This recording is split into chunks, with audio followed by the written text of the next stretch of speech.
Il y a des grands savants qui ont voulu donner des règles, même sur la route, il y a des codes de la route, quoi. Donc on donne un code de la route parce que les gens ne cherchent pas trop, quelquefois ils n'ont pas forcément la capacité de développer l'œil du cœur, donc le grand public, la grande communauté a besoin de règles. Mais le risque de cette mise en forme, c'est comme le risque de tous les codes, ça devient un système pensé et régulé aux dépens effectivement de l'expérience quelquefois.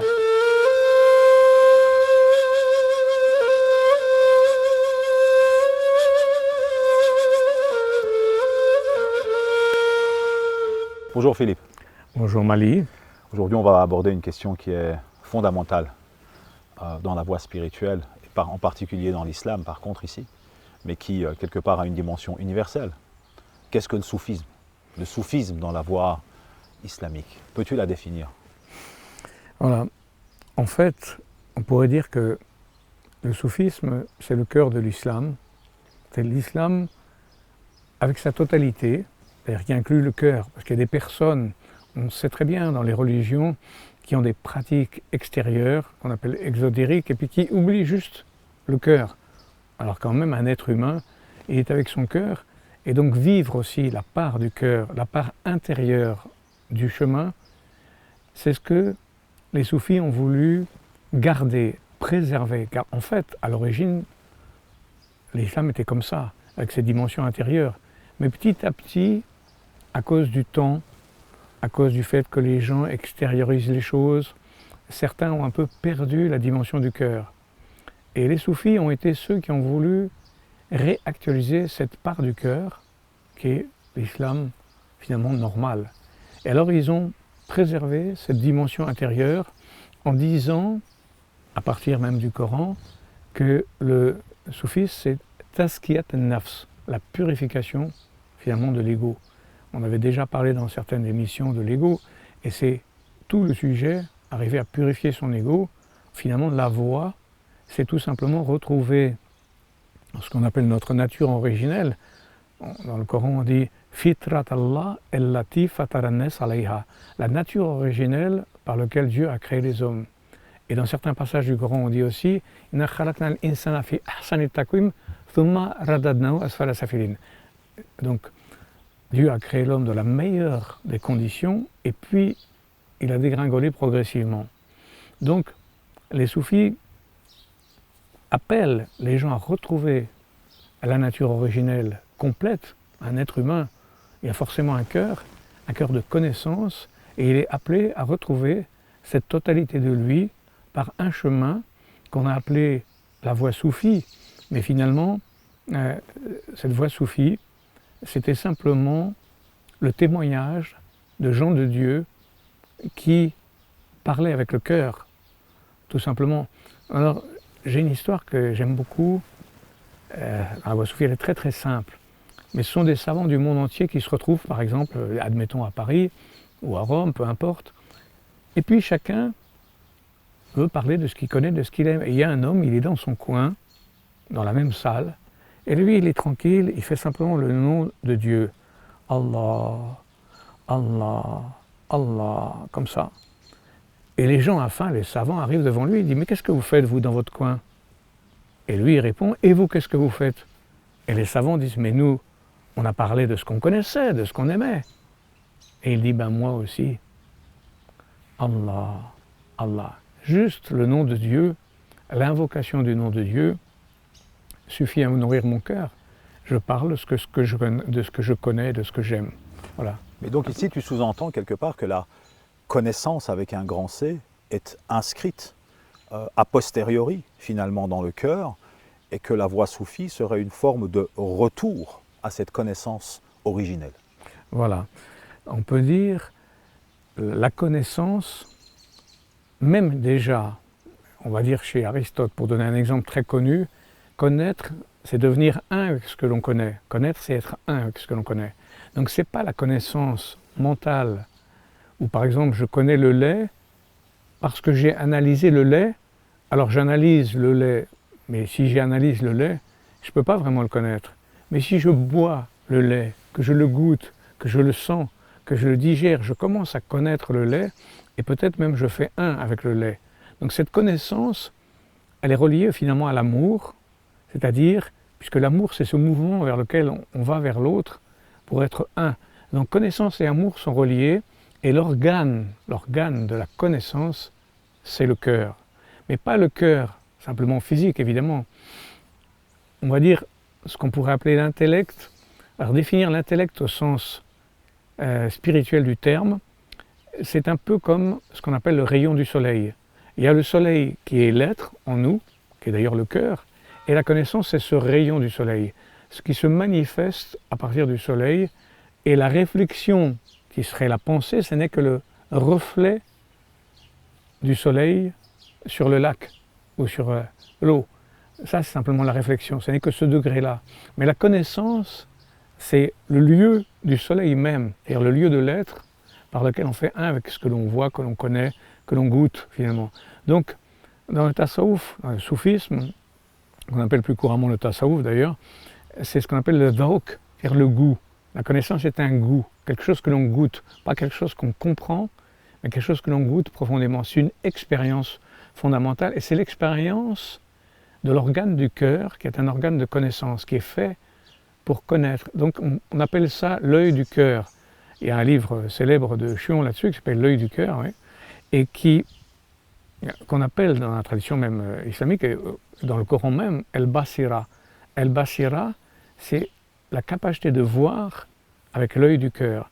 C'est-à-dire on fait un avec la chose. On ne connaît pas simplement en analysant, mais en devenant un avec la personne que l'on connaît, ou avec l'arbre que l'on connaît, ou la rose que l'on connaît. On devient un avec la rose. Donc ce chemin de connaissance développe l'organe du cœur, effectivement. Et donc, contrairement peut-être à l'exotérisme, qui est plutôt une science figée, qu'on peut acquérir d'une manière théorique, l'ésotérisme, ou en tout cas la voie, est une science vivante qui doit être vécue pour véritablement être intégrée, en faisant un parallèle avec l'exemple du lait qu'il faut boire. C'est-à-dire que tu ne peux pas comprendre et connaître le lait sans le boire. Et donc par conséquent, la voie est quelque chose que tu dois vivre, ce n'est pas quelque chose que tu peux apprendre dans un livre. Voilà, alors là, tu parles de ce problème effectivement de l'ésotérisme et de l'exotérisme, c'est un grand problème. Parce que certains exotéristes, eux, ils ont structuré, dans ce qu'on appelle en mode théologique, ce qu'on peut comprendre. Ça se comprend, il y a des grands savants qui ont voulu donner des règles, un peu comme, même sur la route, il y a des codes de la route, quoi. Donc on donne un code de la route parce que les gens ne cherchent pas trop, quelquefois ils n'ont pas forcément la capacité de développer l'œil du cœur, donc le grand public, la grande communauté a besoin de règles. Donc il a été normal que certains théologiens mettent en forme certaines règles. Mais le risque de cette mise en forme, c'est comme le risque de tous les codes, ça devient un système pensé et régulé aux dépens, effectivement, de l'expérience quelquefois. Pourtant, les deux ont leur place. C'est-à-dire que la communauté a besoin, effectivement, de règles, et le cœur a besoin de sa nourriture aussi. Et alors, les grands maîtres comme Ibn Arabi, grand maître spirituel, soufi, il donne un exemple tiré du Coran où on dit Masalul jannati lati wa'dan mutakun. Il y a ainsi un anhar, c'est-à-dire les fleuves du paradis. Il y en a 4. Il y a 4 fleuves. Il y en a un qui est de l'eau, un qui est de vin, un qui est de lait et un qui est de miel. C'est coranique. Or, Ibn Arabi explique que le lait, c'est justement la sha'ira, c'est-à-dire la transmission de la loi, qui fait qu'il y a telle et telle règle dans ce qu'on appelle la sha'ira, donc la loi islamique. Ça, c'est le lait. Et le lait, il faut reconnaître que c'est communautaire. C'est un peu ce que donne la maman à l'enfant, donc ça crée la famille, le lait. Et donc c'est la communauté, ça tient la communauté en groupe. Donc le prophète, dans l'histoire, on lui propose, l'ange Gabriel lui propose du vin, de l'eau ou du lait. Et il choisit le lait. Et il lui dit, tu as bien fait d'avoir choisi le lait. Si tu avais choisi le vin, ta communauté se serait égarée. Si tu avais choisi l'eau, elle se serait dispersée. Donc le lait, c'est ce qui maintient un peu la communauté en commun. Donc c'est les règles de la loi. Alors l'eau, c'est la dimension métaphysique. Ibn Arabi, par exemple, maître soufi, dit, moi j'ai choisi l'eau, c'est-à-dire la transparence des réalités métaphysiques, essentielles, tout ce qui est essentiel dans la loi. au-delà de la Au-delà des loi. formes. Voilà, exactement, au-delà de la forme, et qui est d'ailleurs la vie. Le miel, c'est la sagesse, celle de l'abeille qui prend le sucre de la fleur et qui le transmute en faire en miel. Donc c'est l'opération presque alchimique, sont les lois de la nature, la compréhension des lois de la nature qui fait partie des règles. Et le vin, c'est l'amour, parce que le vin, c'est ce qui rend l'ivresse de l'amour. Et en fait, le maître spirituel authentique, ou l'authentique héritier prophétique, prend les 4 fleuves finalement. Donc il fait l'équilibre entre la loi, qui est le lait, l'eau, qui est la dimension métaphysique, la sagesse, qui est le miel, et l'amour, qui est le vin. Et il y a un équilibre dans ces 4. Et en fait, c'est la rupture des 4 qui pose des problèmes. Évidemment, certains soufis ont préféré le vin de l'amour. Beaucoup ont parlé de « nous avons bu à la mémoire du bien-aimé un vin qui nous a enivrés avant la création de la vigne », etc. Des poèmes comme ça, qui parlent de l'amour mystique, bien sûr. Ce n'est pas le vin physique, c'est l'amour mystique, mais cet amour mystique pouvait leur faire dire ce qu'on appelle les shatahat, c'est-à-dire des paroles un peu osées que les exotéristes condamnaient. Donc il y a eu un problème d'opposition entre les soufis et les exotéristes, parce que les soufis, dans les états d'ivresse et d'amour, disaient des paroles que les gens de la loi réprouvaient, parce qu'ils étaient plutôt dans les règles mentales. Il y avait une opposition là-dessus. Mais comment expliques-tu que, tout de même, dans une certaine mesure, la majorité des fidèles d'une religion, en règle générale en tout cas, sont tellement attirés par l'exotérisme plutôt que par cet ésotérisme, cette voie intérieure? C'est-à-dire que pourquoi les religions, à un moment donné, s'ossifient à un tel point que l'exotérisme, qui, comme tu le dis bien, est une voie, devient une fin en soi? Et est-ce que cette fin en soi, finalement, n'est pas une sorte de trahison en tant que telle, lorsqu'elle devient une fin en soi, du message ou du cœur ou de l'éthos de la religion? Oui, je pense que c'est tout le problème de la mise en bouteille. Je pensais souvent à ça. Et il y a une source, que ce soit Vittel, Evian, c'est une source. Et puis les gens le mettent en bouteille et après ils vendent la bouteille. C'était extraordinaire quand même. Il y avait une source libre et les gens ont pris cette source libre et l'ont mis en bouteille. Et après ils vendent des bouteilles. Il y a toute une structuration de la vente de la bouteille. Après, il faut qu'elle soit transportée, il faut qu'elle soit vendue et elle est magasins. Et c'est un peu cet esprit, le fait que les gens aient structuré les vérités en mode théologique. À la fois c'était nécessaire parce comme on a un corps, on a des règles du corps, on a une société, donc il y a des règles de la société, et donc c'est un peu nécessaire. Mais en même temps, il y a toujours le risque de ces règles qui conditionnent. Donc c'est toujours le problème du conditionnement qui amène le mental, car le corps est très lié au mental, c'est parce qu'on a un corps qu'on a des pensées. Les pensées sont mises en boîte, sont devenues conceptualisées par notre corps. Et donc de la même façon, la théologie, elle met en boîte, c'est-à-dire elle structure des vérités subtiles et fluides, qui sont les expériences de la connaissance. En même temps, c'est nécessaire parce que c'est la société, et en même temps, le fait que ce soit des règles font perdre la nature et de l'expérience. Alors, certains maîtres expliquent que si on était à l'âge d'or, un âge merveilleux au temps du prophète, par exemple, comme c'était comme un retour à l'âge d'or, les gens naturellement priaient, suivaient, comprenaient, sentaient les choses, on n'avait pas besoin de l'expliquer. Au fur et à mesure qu'on s'éloigne de la source spontanée des choses et de l'enseignement, les gens ils ne prennent que ce qu'ils lisent dans les livres et ce qui est enseigné par des personnes qui, c'est nous qui savons, on est un professeur, on vous donne une leçon, soyez disciplinés. Et les gens sont un peu infantilisés, on a envie de dire, par certains savants qui, au lieu d'être comme le maître soufi, lui, le maître soufi, il doit être le miroir. On dit « el-mu'min mir'at el-mu'min », le croyant devrait être le miroir du croyant. Donc le véritable maître, il essaie d'être comme un miroir par rapport à son élève, c'est-à-dire de réveiller chez l'autre l'image de lui-même. Regarde-toi, qui es-tu? Mais les théologiens, ils font des règles de la société, une société de vivre ensemble et qui est structurée. Donc ça devient l'exotérisme. Et du coup, les gens ont perdu le cheminement intérieur. Alors évidemment, il est nécessaire qu'il y ait des règles parce que sinon on peut se perdre. Et les règles au fond sont comme, on va dire, les canalisations de l'eau dans la rivière. S'il n'y avait pas de berge, évidemment l'eau se perd dans la terre. Donc la rivière, elle représente ce chemin qui canalise l'eau et qui l'amène à l'océan. C'est ça qu'on appelle d'ailleurs les tourouks, les fameuses confréries. Il y en a un certain nombre dans l'islam qui justement canalisent l'eau en éduquant au fond par rapport à cette connaissance, mais l'idée c'est de la conduire à l'océan, donc au-delà des conditionnements. Donc il faut un certain conditionnement au début pour arriver au non-conditionnement. Donc un peu comme un enfant qui au début, il a la discipline de ce que son père et sa mère lui apprend, de ce que l'école lui apprend, et puis petit à petit il découvre par lui-même ce qu'il doit être. Alors le problème c'est que souvent les gens restent au premier degré de cette sorte d'éducation disciplinée donnée par la théologie, et ils n'arrivent pas au degré de l'expérience. C'est un peu ça le problème. Comment pourrais-tu un peu expliquer ici le rôle justement du guide ou du maître spirituel dans une voie?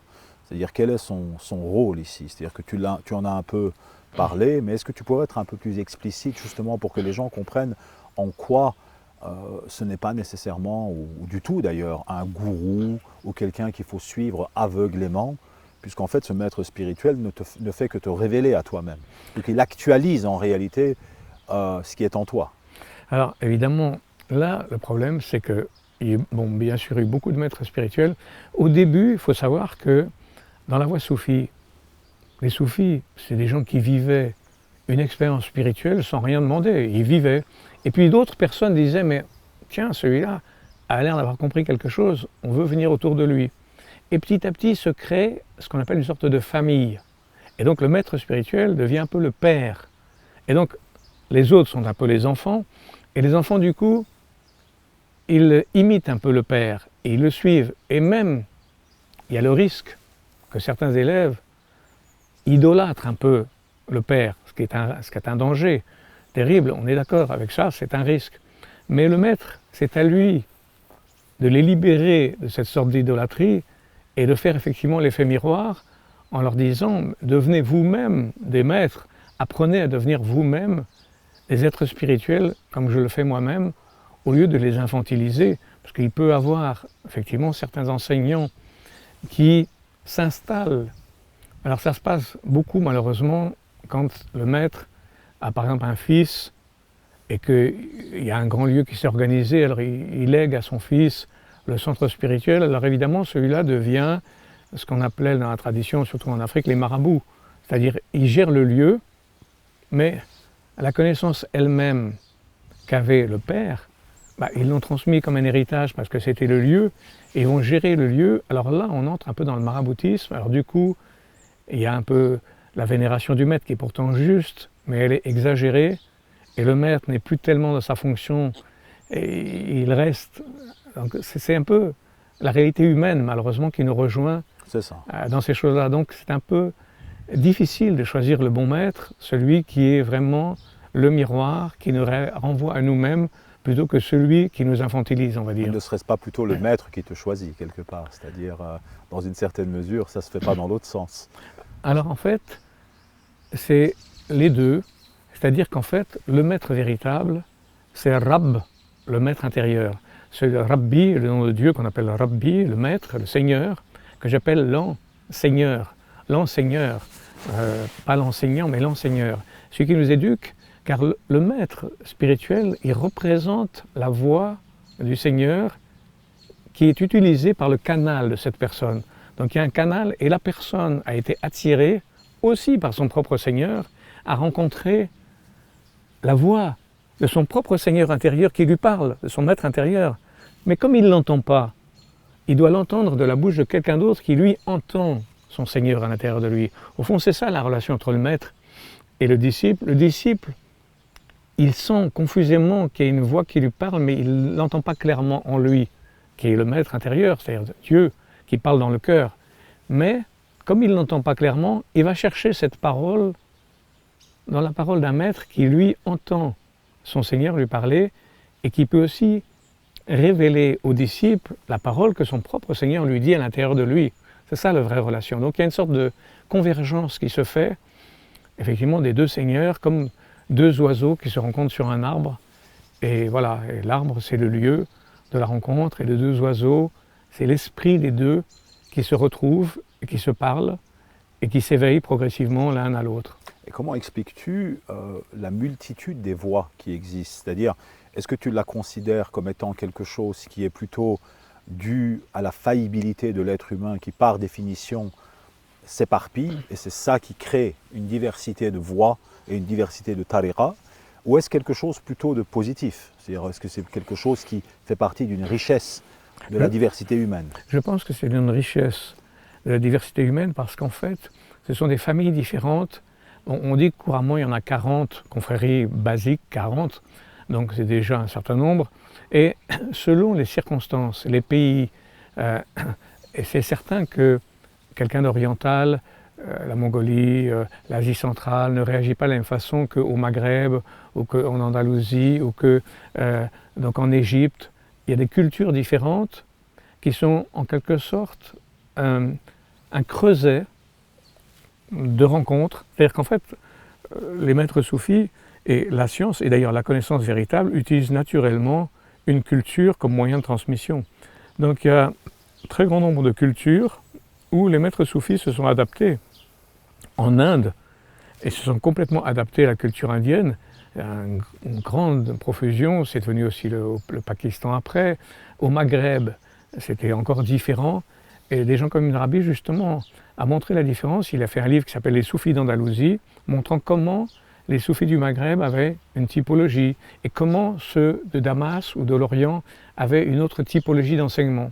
Donc il y a même des typologies d'enseignement différentes selon les cultures et les pays. Donc c'est une richesse que Dieu a choisie d'ailleurs comme les couleurs du monde, qui a fait que les maîtres soufis ont su s'adapter dans l'enseignement de l'islam à ces différents pays. C'est d'ailleurs une des grandes capacités de l'islam, j'aime souvent le dire, qu'il y a une capacité d'intégration. Plutôt que de rejet, je dis même l'islam, sa caractéristique, c'est la non-exclusion. C'est même une des rares religions qui est dans la non-exclusion. On n'exclut pas, on intègre. On n'exclut pas, on intègre une culture. C'est très frappant. Beaucoup de religions. En tout cas, dans son expansion historique, c'était le cas. Exactement. Oui, c'est ça. Exactement. Et d'ailleurs, donc, il y a eu des marchands, il y a eu des choses comme ça qui sont ouvertes. C'est vrai qu'il y a eu quelquefois des armées, d'accord. C'est pas la meilleure expression. Mais après, c'est pas les armées qui faisaient les choses. C'est évidemment, il y a toujours eu des conquérants et des luttes de pouvoir dans le monde. Ça, c'est l'être humain. Mais c'est les marchands qui entraient. Et après, les soufis qui venaient parler, qui créaient finalement l'ouverture après. Voilà, donc ensuite, il y avait une expansion qui se faisait à travers la connaissance et qui se répandait. Et s'il y a maintenant 1,5 milliard d'individus, voilà, dans l'islam, c'est que cette expansion s'est faite en tenant compte et en intégrant les cultures plutôt qu'en les rejetant. Et donc, par rapport à ce que tu viens de dire, Philippe, quelque chose de très important qu'on pourrait éventuellement soulever, c'est que plus on rentre dans cette voie intérieure, moins il y a de différence entre les traditions spirituelles et les religions, et plus on met l'accent sur l'aspect identitaire que tu appelles familial d'une religion. Par définition, une famille n'en est pas une autre, donc elle est obligée de se définir en se différenciant des autres familles. Mais plus tu rentres dans cette voie intérieure, plus tu trouves des similarités et des choses en commun avec les autres familles dans cette voie intérieure. C'est un point assez subtil qu'il faut regarder avec beaucoup de délicatesse. Parce que c'est vrai, la voie intérieure, et il y a ce livre par exemple de Frédéric Jurchon qui s'appelle L'unité transcendante des religions. Il dit l'unité transcendante, mais le risque, si on reste uniquement dans l'unité transcendante, on peut oublier les formes, et à ce moment-là, on reste uniquement dans l'intériorité, et on risque de se couper de la communauté, qui a quand même un rôle. Cette communauté, elle a besoin d'être vivifiée aussi par les hommes de Dieu. Donc, cette intériorité et cette extériorité, où l'un, on peut dire l'ésotérisme et l'exotérisme doivent fonctionner ensemble. Un petit peu comme pour un être humain. Il a son corps aussi. Bien sûr, si son cœur prie, mais que c'est sur la ruine du corps, c'est quand même dommage. Et il existe des gens comme ça. Dans certaines traditions, ascétique par exemple, il y a la ruine du cœur à cause du feu qui est dans le cœur, alors on ruine son corps. Et ce n'est pas tout à fait l'équilibre. Alors que l'équilibre, c'est de réaliser finalement cette vivification de la communauté par le cœur aussi. Donc cet équilibre entre la part du cœur, donc la vie du cœur, et la vie communautaire. Et en fait, ce qui est intéressant, c'est qu'à l'origine c'est toujours la même. Les envoyés divins, les prophètes, quels qu'ils soient, que ce soit Abraham, Moïse, Jésus, Mohammed, ils vivaient d'une façon naturelle, c'est-à-dire les gestes qu'ils provoquaient. Si par exemple, ils mangeaient 2 grains de raisin ensemble, si par exemple, ils mettaient les mains dans la prière, le long du corps ou comme ça, il y avait plusieurs attitudes que le prophète naturellement réalisait, et les gens après ont repéré ces choses-là, ils l'ont mis dans des règles, et après ils copient de façon un peu, on appelle ça servile. Taqdil, c'est une forme de imitation aveugle. Imitation aveugle, voilà. Cette imitation aveugle, alors on comprend, c'est comme l'enfant qui met les chaussures de son père, mais à un certain moment, il est appelé pourtant à comprendre que ce geste n'est pas qu'un geste qu'on doit imiter, il faut le comprendre de l'intérieur. Alors celui qui le comprend de l'intérieur, il va le retrouver que c'est un geste en fait naturel que faisaient les prophètes, qui étaient des gens dans la nature véritable, dans l'inspiration divine. C'est ce qu'on appelle la sunna des prophètes, c'est la coutume que les gens reproduisent, la coutume prophétique. Mais la coutume prophétique, elle est aussi sunnat Allah, c'est-à-dire la coutume de Dieu. C'est-à-dire qu'en fait, les prophètes, dans toutes les religions, ils suivaient l'inspiration divine. Simplement, on va dire alors pourquoi il y a eu plusieurs religions? Mais il y a eu plusieurs religions parce qu'il y a eu un temps différent et que le temps change. C'est-à-dire qu'il y a eu l'âge d'or, l'âge d'argent, l'âge de bronze, l'âge de fer, et selon les époques, il y a eu des adaptations différentes de cette fameuse tradition éternelle, de cette religion primordiale, qui au fur et à mesure de la descente de l'humanité s'est adaptée. Par exemple, l'islam, le prophète parlait plus de la guerre, de la sexualité, de l'argent, forcément, parce que cette époque demandait des réponses à des nouveaux problématiques qui n'existaient pas avant. Donc par rapport à l'hindouisme de l'origine, par exemple, on est tellement loin de cet état naturel des gens qui vivaient dans la forêt comme des anachorètes, avec ce monde, cette structure, cette civilisation. Il fallait de nouvelles réponses adaptées, mais pour quelqu'un qui réagit naturellement par rapport à cette situation. Et cette réaction naturelle d'un homme comme le prophète, qui réagissait naturellement par rapport à toutes ces circonstances, elles ont été repérées, normalisées, écrites et codées ensuite. Alors évidemment, après, la société a repris ces codes, évidemment de façon un peu aveugle, ça tout le problème. Mais l'équilibre entre l'intérieur et l'extérieur est nécessaire. Mais je pense que cette question que tu viens de soulever, c'est-à-dire l'idée de cette tradition primordiale, fera l'objet d'une entrevue à part entière, tellement cette question est importante. Mais dans l'une de nos précédentes émissions, tu avais parlé de nationalisme. Et je me demande dans quelle mesure, et c'est une question que je te pose, cette notion de famille qui quelque part est liée à l'identité, lorsqu'elle devient obèse, et que la loi devient obèse, et que les codes deviennent obèses, est-ce que justement en appuyant d'une manière excessive sur cet aspect identitaire et sur cet aspect législatif et donc sur l'exotérisme, on ne tombe pas dans une forme de nationalisme religieux? Ben si, évidemment. Évidemment, c'est ça c'est ça qui est délicat, c'est qu'on pourrait comprendre le besoin de cette identité nationaliste pour certains, on peut le comprendre, mais c'est quand même un danger terrible parce que une identité nationaliste exclut une autre identité nationaliste. Or, ce qui sauve, c'est l'interdépendance et l'interrelation entre les choses. Et même Ibn Arabi, textuellement, il dit c'est el-jama, el-ijmar, le rassemblement, la synthèse qui sauve. Il dit c'est la synthèse qui sauvera. La synthèse entre justement l'ensemble des religions, puisque lui, il a écrit ce fameux livre Fusus al-Hikam, les chatons des sagesses, où comme là, j'ai par exemple une bague, j'ai avec un petit pierre jaune. Et en fait, chacun des prophètes a mis son cœur comme un chaton qui est dans la bague pour recevoir la pierre précieuse dans son cœur. Et c'est la sagesse divine qui est une lumière et qui a pris une forme différente à chacun des envoyés divins dans l'histoire de l'humanité. Et au fond, chacun a cristallisé cette lumière divine inspirée sous forme d'une sagesse qu'il a donnée. Dans la pensée de l'islam, normalement, nous prenons la totalité de l'héritage. Là, encore une fois, on n'exclut rien. On reconnaît Jésus, Moïse, Abraham. On prend la totalité de l'héritage et des pierres précieuses, donc cristallisées. On prend la totalité, donc on voudrait que nos cœurs soient capables de prendre toutes les formes, que le cœur soit capable de s'adapter à toutes les formes de science, de connaissance et d'expression. Il n'y a pas un aspect figé, final, qui serait juste. Il y a l'ouverture vers l'universel.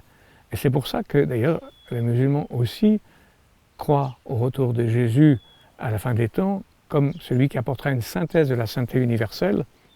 Et au fond, c'est le chemin vers l'universel. Et c'est quand même merveilleux, à notre époque, qu'on puisse encore aller vers l'universel, au lieu d'être effectivement dans une sorte de nationalisme qui ferme, au contraire, ouvrir la compréhension de l'universel. Et à mon avis, chaque être humain, s'il comprend ce que c'est l'universel, il va dire mais c'est formidable, je partage avec tout le monde, je partage avec tous les êtres humains. Il y a un verset du Coran où Dieu dit « Wala kad karamna bani Adam ». J'ai honoré les fils d'Adam. Il n'a même pas dit les croyants, il dit les fils d'Adam. Notre humanité est déjà bénie. Pourquoi ne pas s'ouvrir à toute l'humanité et dans l'universalisme plus grand? Ce serait tellement merveilleux si tout le monde acceptait ce principe d'universalisme où chacun sa place, quelles que soient les formes que l'on prend, comme rubis, saphir, émeraude. Je ne pense pas que le rubis soit jaloux du saphir ni de l'émeraude. Chacune a sa place, a sa beauté, et au fond, c'est un collier de toutes les pierres et de toutes les fleurs et de toutes les couleurs qui est l'humanité. Et pourquoi ne pas prendre la totalité des couleurs et des lumières? Mais cela fera partie, je pense encore une fois, de cette émission qu'on fera, ou cette entrevue qu'on fera sur la tradition primordiale, parce que cette dialectique entre l'universel et le contingent, elle est fondamentale à comprendre, et autant le fait d'ossifier ou de solidifier cette contingence et la penser comme universelle, pour moi, est une des vicissitudes des religions, en tout cas. Dernière question, cher Philippe. Quel conseil donnerais-tu à quelqu'un et comment l'orienterais-tu lorsqu'il doit éventuellement choisir une voie? C'est-à-dire, pourquoi devrait-il choisir une voie? Quelle serait la raison d'être de cette voie, selon toi? Et comment le conseillerais-tu? Eh bien, là, je vais raconter encore une anecdote qui vient de ce grand maître Jalaluddin Rumi, c'est le fondateur des Dervish Tonner, qui est magnifique. Et on lui pose la question un jour comme ça. Quel est le meilleur endroit de la Terre? Où est-ce que je dois trouver mon chemin? Et alors il dit, imaginez une caravane qui est dans le désert. Ils cherchent de l'eau. Justement, ils ont soif. Et ils arrivent à un trou. Il n'y a pas de corde, mais ils choisissent dans la caravane une corde. Quelques hommes tiennent la corde et ils font descendre le plus sage au fond du trou. Quand il arrive au fond du trou, il y a 3 types énormes avec un sabre qui lui disent « Tu n'as droit qu'à une seule question et une réponse. Alors, on va te poser une question plutôt et tu auras droit qu'à une réponse. Si tu donnes une bonne réponse, on te donne de l'eau. Si tu donnes une mauvaise réponse, on te coupe la tête. » Alors, il dit « D'accord, quelle est la question ?» Et les 3 hommes dans le trou posent la question « Quel est le meilleur endroit de la Terre ?» Et l'homme se dit « Mais ces gens sont dans un trou, qu'est-ce que je vais leur dire ?» Et finalement, il est inspiré et il répond « Le meilleur endroit de la Terre, c'est là où la porte s'ouvre, là où l'ami divin ou le maître intérieur nous ouvre une porte, là où la porte s'ouvre, là est l'endroit où vous devez aller. » Donc c'est finalement la réponse, et les gens dans le trou lui disent « Bravo, grâce à ça, on te donne de l'eau pour toi et pour toute la caravane qui t'accompagne, donc tous tes amis. » Et au fond, c'est un peu ça, celui qui cherche un lieu, qu'il écoute son cœur et qu'il regarde où est-ce que la porte s'ouvre pour lui.